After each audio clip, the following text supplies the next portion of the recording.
Ultime pratiche per la messa in sicurezza del porto di Santa Margherita Ligure. Chiuse le procedure di gara, i lavori sul primo lotto partiranno a ottobre e proseguiranno per circa 6 mesi. Con la consegna delle chiavi alla Coop Selios possono partire a Rapallo i lavori al Castagneto. L'immobile ospiterà un centro residenziale per anziani e un centro diurno. Iniziate anche in Liguria le convocazioni di chi percepisce il reddito di cittadinanza. Nel Tigullio accolte circa 1500 domande. Partito l'ampliamento del pronto soccorso di Lavagna. A breve la nuova area per la traumatologia d'urgenza. A fine anno l'ingresso provvisorio. In 2 anni la struttura raddoppierà la superficie. 350.000 euro in arrivo nel 2020 a Chiavari per il rafforzamento delle scogliere. La cifra è contenuta nel riparto triennale previsto dalla Regione. Debutta nel Tigullio il primo servizio di raccolta dei rifiuti agricoli, lo promuove la cooperativa Olivicoltori Sestresi. Ha compiuto 90 anni la ferrovia Genova-Casella, 3 vallate in festa per il collegamento ancora oggi molto utilizzato dagli abitanti dei 4 comuni serviti. Dopo il via libera del Tribunale, contatti tra Regione e Comune per la futura sede del Centro per l'Impiego di Chiavari. Nei prossimi giorni sopralluogo dei tecnici nel nuovo Palazzo di Giustizia. Inizia un nuovo anno per l'Accademia del Turismo di Lavagna, riaperto lo sportello Orientamento per conoscere i percorsi formativi nell'ambito alberghiero e della ristorazione. Tanti turisti quest'estate nel Parco dell'Aveto alla scoperta delle tradizioni e dei prodotti tipici del territorio, molti anche gli stranieri che hanno scelto l'entroterra. Cambio della guardia per il comandante della Capitaneria di Porto di Santa Margherita Ligure. Dopo 2 anni di servizio in Liguria, Antonello Piras è stato sostituito da Ivan Bruno. Un grande parco attrezzato per tutte le età e un'area parcheggi più ampia. Il Comune presenta alla cittadinanza di San Pier di Canne a Chiavari il progetto preliminare per la nuova piazza salvo d'acquisto. 6.000 visitatori per la 35esima Expo Fontana Buona Tigullio. Nei 4 giorni di apertura al meglio dell'artigianato locale. Il GAL già al lavoro per l'edizione 2020.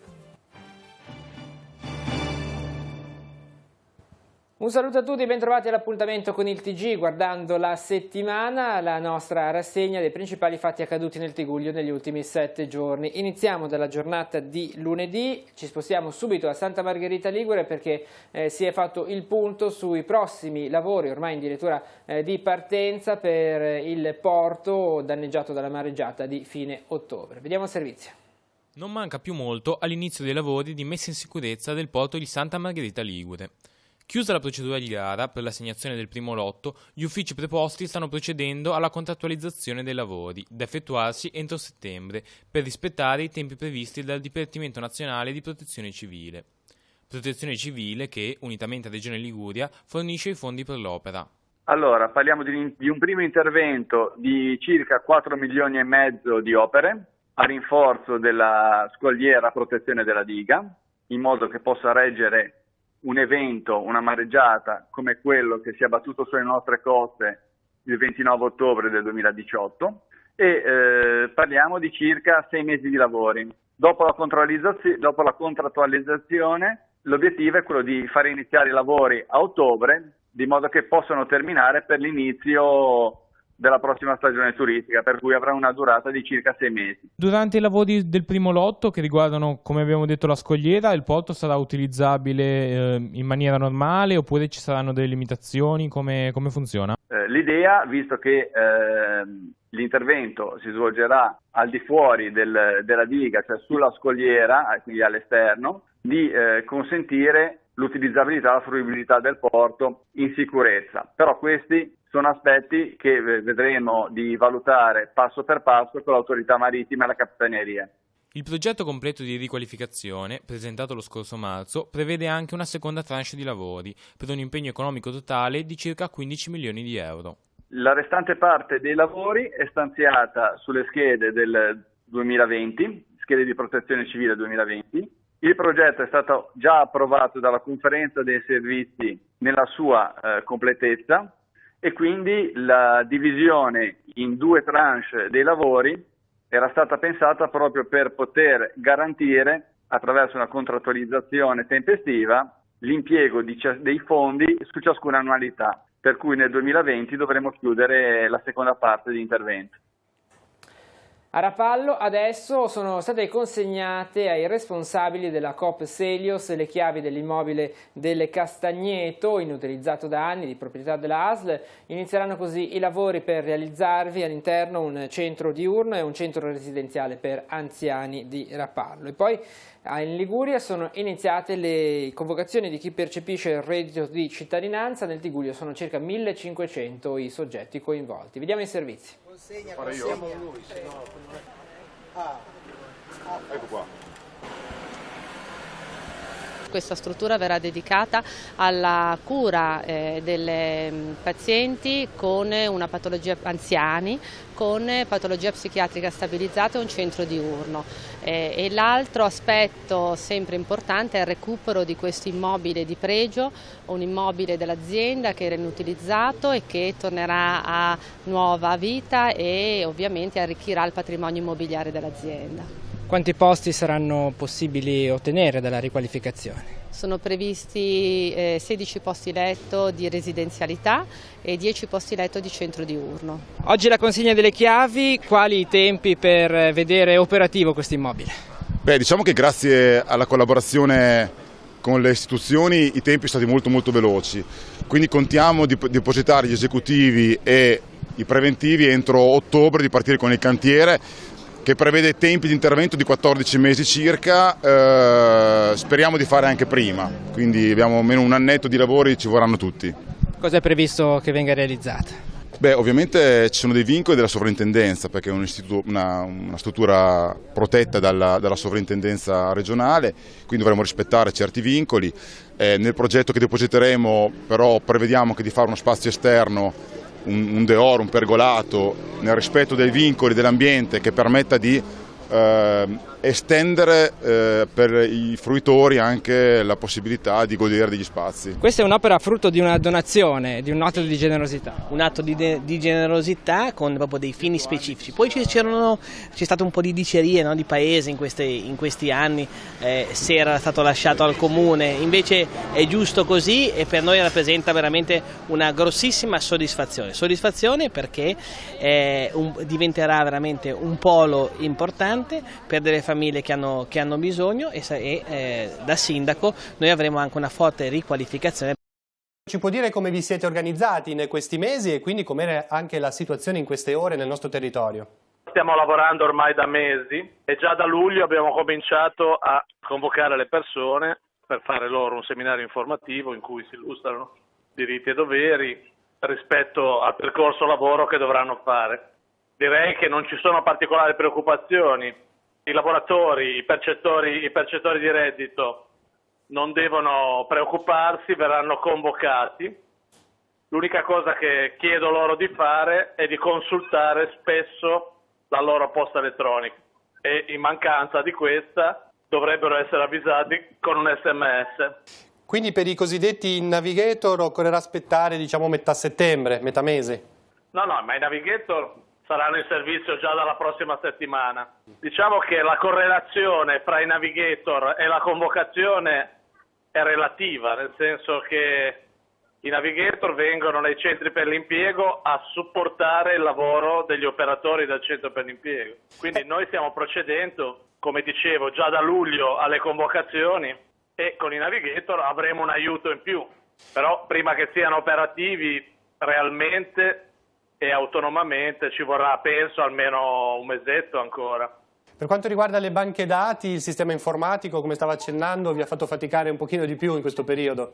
Le banche dati che ci fornisce ANPAL sono ancora in fase di affinamento, nel senso che non abbiamo ancora tutti i nominativi dei percettori. Per problemi, immagino, di carattere informatico il passaggio non è completo. Però confidiamo che nei prossimi giorni questo si vada a completare. Ancora i temi della sanità. Sono partiti a Lavagna i lavori di ampliamento del pronto soccorso, diverse le fasi che interesseranno questa operazione. La prima è lo spostamento della traumatologia d'urgenza. A Chiavari poi arriveranno 350.000 euro per il rafforzamento delle scogliere. La cifra è stata inserita nel riparto triennale previsto dalla Regione Liguria. Facciamo il punto. Sono partiti in questi giorni i lavori per l'ampliamento del pronto soccorso di Lavagna, che entro i prossimi 2 anni raddoppierà la propria superficie operativa, arrivando a quasi 600 metri quadrati. Il primo passo compiuto è il trasferimento dell'area dedicata alla traumatologia, che sarà allestita in una nuova zona di quasi 60 metri quadrati, liberando l'attuale, che verrà interessata da un profondo lavoro di restyling. A brevissimo apriremo la prima parte che riguarda l'ampliamento della traumatologia ortopedica d'urgenza, quindi i locali che sono destinati al pronto soccorso per il trattamento delle patologie ortopediche e traumatiche, e quindi insomma questo già sarà un aiuto nei percorsi di cura che si svolgono all'interno del nostro pronto soccorso, perché permetterà di avere più spazio disponibile anche per le patologie invece di tipo internistico, quindi non traumatologico. Suddiviso in 3 lotti funzionali, l'intervento dovrebbe concludersi nel prossimo biennio. Doterà l'ospedale di Lavagna di un centro di primo soccorso all'avanguardia. Il numero di posti letto resterà invariato, ma la loro disposizione sarà decisamente migliorata, soprattutto nei periodi di grande afflusso alla struttura.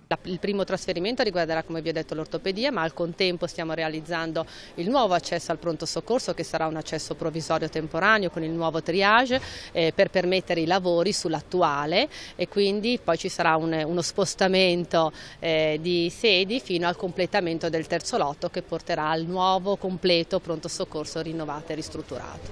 In che tempi verranno realizzati, bene o male? I tempi sono in questo caso un po' più lunghi se lo guardiamo nel complesso, se li guardiamo nei vari step, un anno e mezzo, insomma potremo già vedere degli importanti risultati. Alla fine del mese di settembre completeremo quell'intervento di difesa delle opere costiere a seguito della mareggiata di fine ottobre. Infatti abbiamo fatto un primo intervento per mettere in sicurezza le spiagge a ponente durante la stagione balneare. Ora, la settimana prossima, avremo un incontro tecnico presso l'Ufficio Lavori Pubblici con la ditta e ingegneri incaricati per programmare nell'ultima settimana di settembre proprio il rifacimento completo del lotto, che riguarda un importo complessivo di 150.000 euro, per far sì che durante il mese di ottobre la città sia protetta da eventuali mareggiate. Partiremo con un intervento all'interno delle dighe con un pontone più piccolo nelle spiagge a ponente, e poi ci sposteremo verso levante. 2020, che novità arrivano dalla Regione? La Regione, il commissario straordinario per l'emergenza, il presidente Toti, ha comunicato una proposta di piano di riparto delle risorse per l'annualità 2020 e 2021, che dovremo noi confermare entro la fine ottobre 2019. La proposta che fa il commissario alla Protezione Civile Nazionale riguarda per Chiavari contributi per 350.000 euro, di cui 150.000 euro serviranno per rinfoltire e rinforzare le dighe, come questo intervento che stiamo facendo nel 2019. In più 200.000 euro servirà per ripristinare il muraglione a ponente di Villa Piaggio e anche la diga Frangiflutti di fronte alla Villa Piaggio. Questo è per il 2020, c'è una proposta anche per il 2021? Sì, la proposta del commissario per l'emergenza è triennale, 2019, 20 e 21, e nel 2021 proporrà sempre alla Protezione Civile Nazionale altri 150.000 euro sempre per infoltire le dighe, quindi si tratta di 3 lotti annuali da 150.000 euro. Non c'era ancora e potrà partire grazie all'impegno della cooperativa olivicoltori sestresi, ovvero il servizio di raccolta dei rifiuti, il primo agricoli, il primo nel Tigullio. Sono state illustrate le modalità in cui verrà realizzato questo servizio. E poi ci sposteremo a Casella, nel senso della ferrovia. Il trenino Genova-Casella ha compiuto 90 anni, è stato un fine settimana di iniziative per celebrare questa ricorrenza di un servizio, un collegamento ancora oggi molto utilizzato dai residenti dei 4 comuni che sono attraversati da questa linea ferroviaria a scartamento ridotto, e noi siamo andati a vedere. È la prima volta nel Tigullio che si sperimenta la raccolta dei rifiuti agricoli, un servizio atteso da anni e che partirà a novembre. Molti dei rifiuti infatti sono considerati speciali e non possono essere gettati in un normale cassonetto, ma smaltiti in sicurezza. Ad esempio fitofarmaci o insetticidi scaduti, i contenitori vuoti, le maschere, i filtri utilizzati per i trattamenti e così via.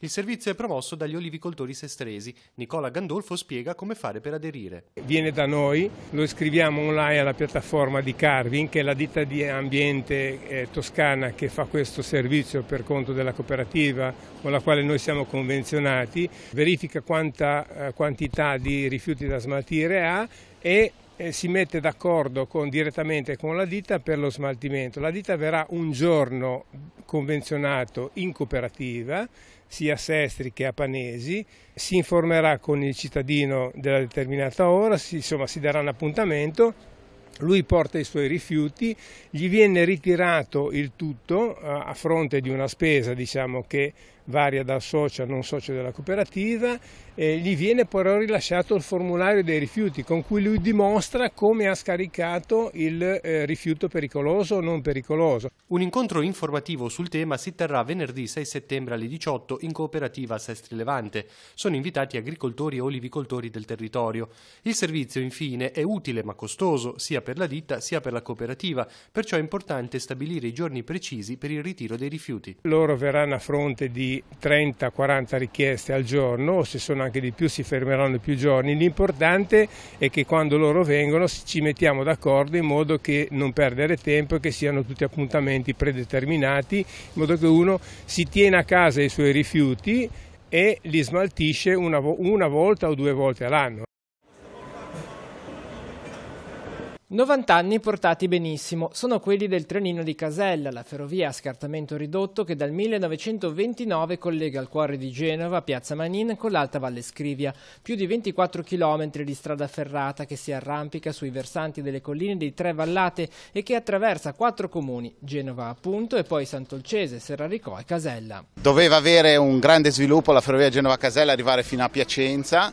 Purtroppo arrivati a Casella la linea è terminata lì e non è andata oltre. La ferrovia oggi è gestita da AMT e curata dai volontari dell'Associazione Amici della Ferrovia Genova-Casella. 90 anni di storia festeggiati con 2 giorni in cui si sono rivissuti gli anni d'oro della ferrovia, ormai una delle poche con queste caratteristiche ancora attive in Italia. In questo momento sto dando trazione al treno, quindi ho la leva, chiamiamola dell'acceleratore, ecco.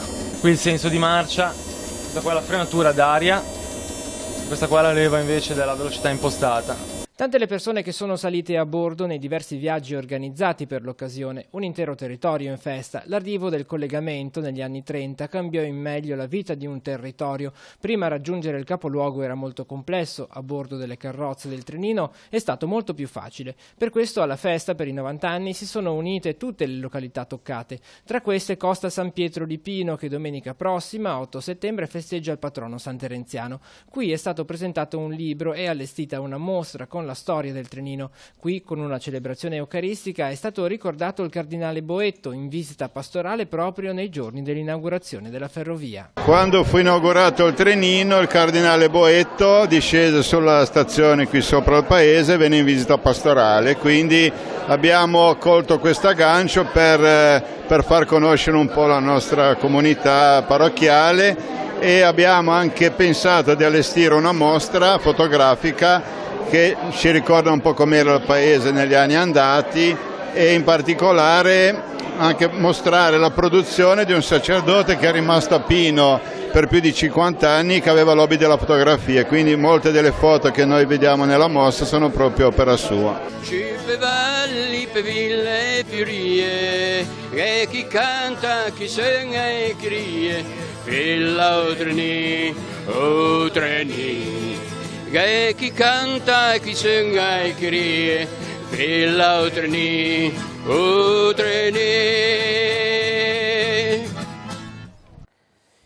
I temi del lavoro nella giornata di venerdì. C'è stato il via libera da parte della Commissione del Tribunale di Genova per lo spostamento all'interno del nuovo Palazzo di Giustizia di Chiavari della sede del Centro per l'Impiego. Trova così soluzione un problema. Attualmente il centro è in Corso Milo, in locali stretti e poco adeguati, verrà così trasferito nel nuovo Palazzo di Giustizia. Abbiamo sentito a questo proposito l'assessore regionale al lavoro.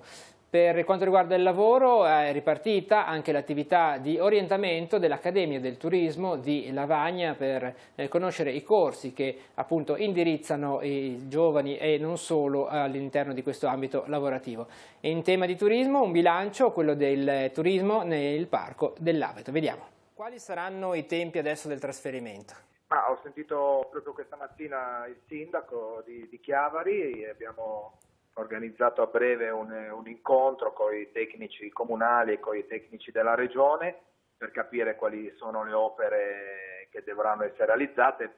Penso poche a livello infrastrutturale e probabilmente ci saranno da vedere le reti e i servizi e quindi a quel punto sapremo quando sarà il momento del trasferimento dall'attuale centro alla futura sede che dico sono molto soddisfatto perché sono 400 metri quadrati, quindi spazi ampi e per dare nuovo respiro al centro per l'impiego, visto anche il potenziamento che è in atto e che finirà entro il 2020.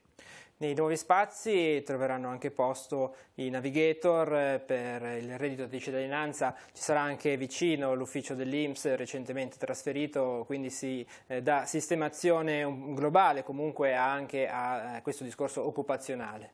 Assolutamente, sapere che all'interno di quello che doveva essere il Tribunale di Chiavari c'è la sede sia dell'INPS che del Centro per l'Impiego naturalmente rende per l'utente molto, molto più semplice alcune operazioni, sicuramente per i percettori del reddito di cittadinanza, ma non solo, poi vedremo quale sarà il futuro del reddito di cittadinanza con questo nuovo governo. Ecco, sul discorso formazione navigator è il loro primo impiego per poter appunto seguire chi sta già usufruendo del reddito di cittadinanza, a che punto siamo? Diciamo che dal 9, quindi da lunedì, entreranno materialmente all'interno dei centri per l'impiego. Certamente quello che avevamo sempre detto come regioni e che ho sempre sostenuto anch'io come assessore della Liguria, ci voleva più tempo per far partire il reddito di cittadinanza, tant'è che tuttora i navigator non hanno a disposizione la piattaforma informatica su cui convogliare i dati, né sono stati ancora dotati del telefono o dell'iPad per svolgere le funzioni che devono svolgere. Tutto questo per averlo voluto fare in fretta, ma naturalmente non si dà un buon servizio poi al cittadino. Inizia un nuovo anno formativo per l'Accademia del Turismo di Lavagna. La scuola offre un servizio di orientamento per le persone di ogni età e titolo di studio in cerca di un ambito lavorativo in linea con la loro storia e le loro attitudini.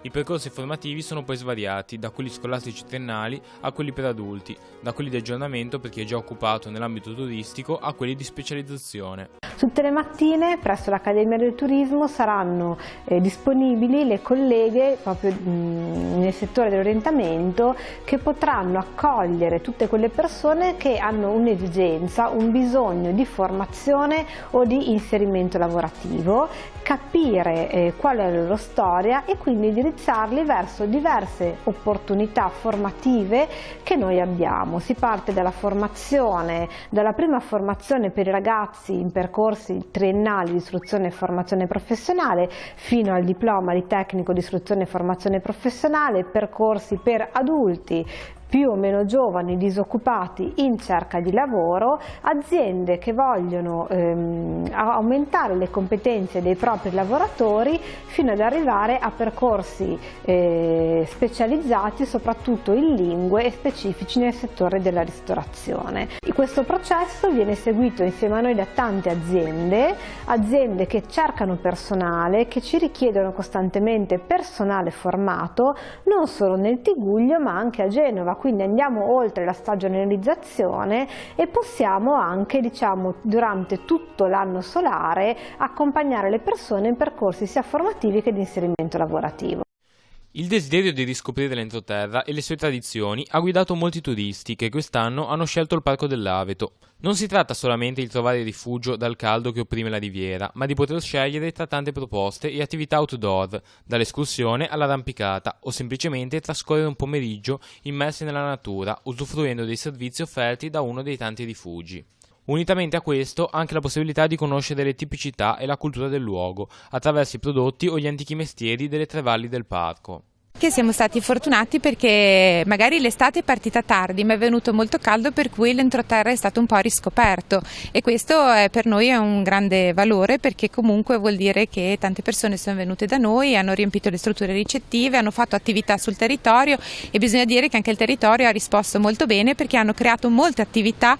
Un bilancio positivo per le strutture turistiche ricettive e ristorative che hanno ospitato visitatori italiani e stranieri per tutto l'arco estivo e lavoreranno a pieno regime ancora al mese di settembre. È molto bello passare nell'entroterra per le strade che vanno verso Santo Stefano, ma Borzonasca, Mezzanego, in Val Graveglio o al Passo del Bocco e incontrare le macchine di stranieri, e questo fa molto bello perché vuol dire che noi anche al di fuori delle mura italiane siamo molto apprezzati, forse perché gli piace proprio un po' questa modalità più legata alle tradizioni, ai sentimenti, a questo turismo green un po' più lento, e poi è bello il contatto con le persone, perché io, sentendo anche gli operatori del nostro consorzio, sono tutti bene o male contenti della stagione, perché comunque hanno magari ancora presenze per tutto settembre, e adesso con il discorso forse che partiranno i funghi, la stagione dei funghi, per cui anche l'autunno porterà qualche presenza in più.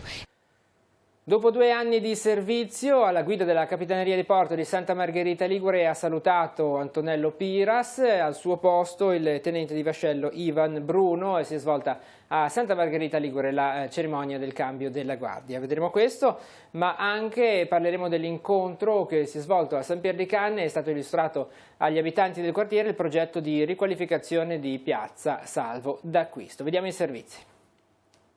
Una mattinata carica di emozioni. Sì, sono ancora in difficoltà, nel senso, nel prendere la parola. Una mattinata carica di emozioni, soprattutto perché, come avrete visto, è una cerimonia militare che però poi ha assunto anche una connotazione molto, molto umana e un po' meno formale, soprattutto perché è arricchita dalla presenza di tanti amici, compresi voi. Quindi grazie di cuore a tutti i liguri che mi hanno accolto appunto con questo straordinario calore e affetto. Invitava a trasferire tutto questo al nuovo comandante. Sì, certo, durante il passaggio di consegne è stato non soltanto formale quello di oggi, ma anche e soprattutto sostanziale, e una delle concetti che abbiamo condiviso è stato quello di continuare a coltivare i rapporti umani e, nel rispetto delle norme, cercare di essere sempre più disponibili possibili nei confronti di tutta l'utenza, non solo quella istituzionale. Lascia un bel Tigullio.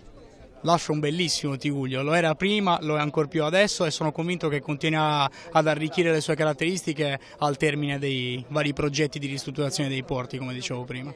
La mia sarà un'azione che si porrà in continuità con quella del comandante Piras, per portare a compimento quelle questioni che solo per motivi di tempo non è stato possibile realizzare, considerate anche le difficoltà oggettive che si sono presentate, dovute principalmente all'evento del 29 ottobre. Questo non vuol dire che quelle questioni rimarranno in sospeso, anzi saranno portate sicuramente a termine, e oltre a quello anche qualunque altra vicenda che dovesse interessare il territorio, soprattutto per quanto riguarda i pubblici usi del mare. Ha sentito questo cuore grande del Tigullio questa mattina? Assolutamente sì, la cerimonia ritengo che sia stata molto significativa e densa di sentimenti e di emozioni, non poteva essere altrimenti viste le premesse. Il progetto di riqualificazione di Piazza Salvo d'Acquisto è ancora nella sua fase preliminare, in cui è possibile effettuare modifiche e adeguamenti. L'intervento porterebbe cambi sostanziali nella ripartizione degli spazi e l'inserimento di alcuni impianti sportivi che renderebbero l'area un punto di riferimento per il tempo libero e non solo. Il progetto che abbiamo presentato consiste in 2 aspetti fondamentali. Il primo, la creazione di un unico parco verde attrezzato di quartiere che permetta di accentrare tutte le attività che già oggi, si è visto da questa riunione, sono desiderate dal quartiere. Per fare questo abbiamo dovuto valutare la possibilità di spostare le aree parcheggio, dove attualmente vi è un piccolo parco che era stato eseguito un po' di anni fa, che però presenta grosse problematiche. Quindi questo progetto permetterà di eliminare quelle problematiche che sono di tipo idraulico e creare quest'area parcheggio che andrà ad assorbire tutti i stalli che attualmente si prevede di eliminare, più un implemento di circa il 10%.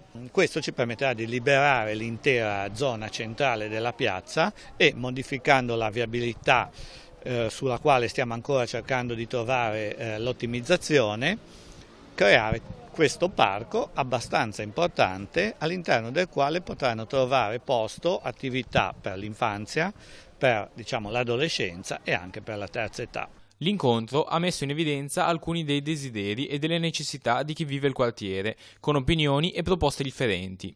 Alla base c'è il desiderio comune di dare un nuovo volto alla piazza, al fine di migliorare la vita nel quartiere. La gestazione del progetto è ancora lunga, con una previsione di circa 2 anni di lavori, una volta preparato il progetto esecutivo. Siamo arrivati al termine di questa edizione del TG Guardando la settimana. Lo spazio adesso va al nostro approfondimento e parleremo dell'Expo Val Fontana Buona Tigullio. Si è chiusa la 35esima edizione, numeri in linea con quelli delle edizioni precedenti, circa 6.000 visitatori, tante anche le iniziative collaterali, concorsi, mostre e quant'altro. Vi parleremo di questo nei prossimi servizi. Al termine si conclude questa edizione del TG Guardando la settimana. L'appuntamento torna fra 7 giorni. Grazie per essere stati con noi e buon proseguimento di giornata. Devo dire che l'affluenza non è mancata, da un primo bilancio sommario possiamo dire che sicuramente abbiamo in linea di massima confermato le presenze dell'anno scorso. Il nostro obiettivo logicamente è quello di migliorare sempre di più e potrebbe veramente il prossimo anno esserci l'opportunità con l'aumento degli espositori e l'aumento degli spazi espositivi con questo nuovo rifatto padiglione geodetico che alle nostre spalle e che Città Metropolitana per la quale ha già avviato tutta la programmazione per dare consolidare questi spazi atti anche non solo ad uso scolastico ma anche a spazi espositivi destinati a Expo. Spazi espositivi ma anche spazi all'approfondimento. Nell'ultima giornata si è parlato di apicoltura, ma in generale tutto quello che è agricoltura, peculiarità di questa vallata è stato un po' al centro anche di approfondimenti proprio. Sì. Abbiamo avuto diversi momenti in cui abbiamo potuto approfondire molte tematiche. In particolare devo dire che è stato veramente molto sentito il convegno che abbiamo fatto per l'approfondimento sul tema dei rifiuti, in particolare dell'umido. Ho visto che ci sono state tante presenze, non solo di tecnici del settore, i sindaci della vallata, ma anche qualche sindaco della costa. È una materia veramente interessante e c'è proprio la volontà di approfondire tutti questi argomenti che sono utili anche per il singolo cittadino a livello proprio di conoscenza personale. In occasione dell'inaugurazione il sindaco Marco Bucci sottolineava che le grandi imprese nascono da piccole idee. Expo forse è una piccola realtà ma che può essere da volano per un territorio grande. Sì. Secondo me è una piccola realtà, ma da questa realtà possono nascere veramente delle situazioni di sinergia incredibile. Io ho visto già in questi ultimi mesi in cui ho potuto approfondire i rapporti con i sindaci della vallata che stanno nascendo veramente dei nuovi rapporti e nuova fiducia reciproca. Questo può essere solamente non solo un auspicio ma anche una premessa per un ottimo lavoro che si svolgerà sicuramente nei prossimi mesi.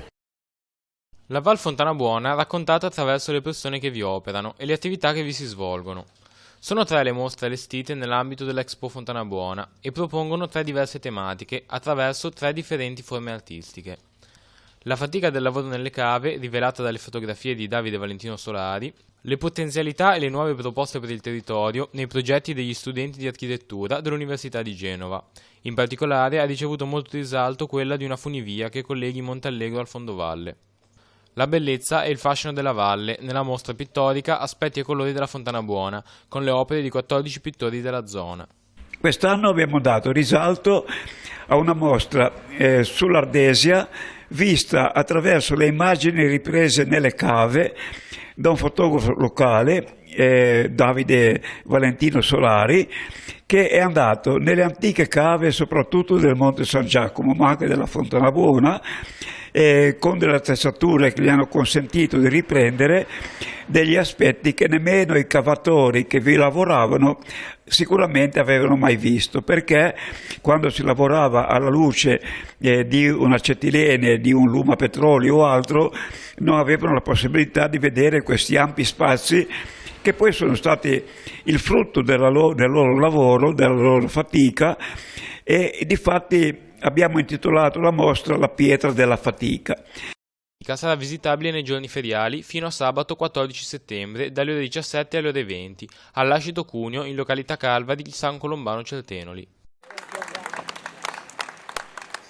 Che ricetta ha usato per convincere la giuria? Allora, una ricetta di mia nonna, quindi infatti l'ho chiamata Ricordo della nonna perché è una ricetta sua che mi ha tramandato, era la mamma di mio papà e quindi è un segreto di famiglia. Però è stato molto apprezzato sia dalla giuria popolare che dalla giuria degli esperti. Infatti non me l'aspettavo perché è una torta che è del cuore, diciamo, è proprio del cuore, quindi mi sono emozionata anche per il ricordo della nonna, esatto. Com'è stato questo riscontro che avete avuto?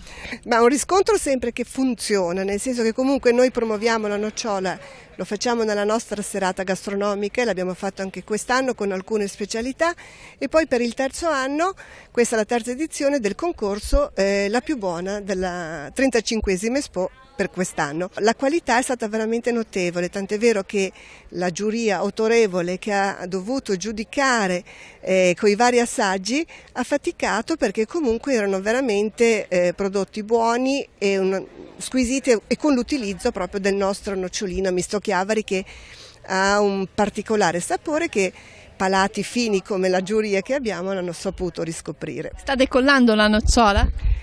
Ma diciamo di sì, nel senso che comunque c'è una serie di iniziative. L'anno scorso l'abbiamo fatto a ottobre, penso che lo ripeteremo, un corso per il recupero dei noccioleti o quantomeno per il mantenimento di quelli che già ci sono. C'è stato fatto una proposta al Marsano che hanno accettato nell'anno scolastico scorso di avere un appezzamento, un noccioletto incomodato d'uso.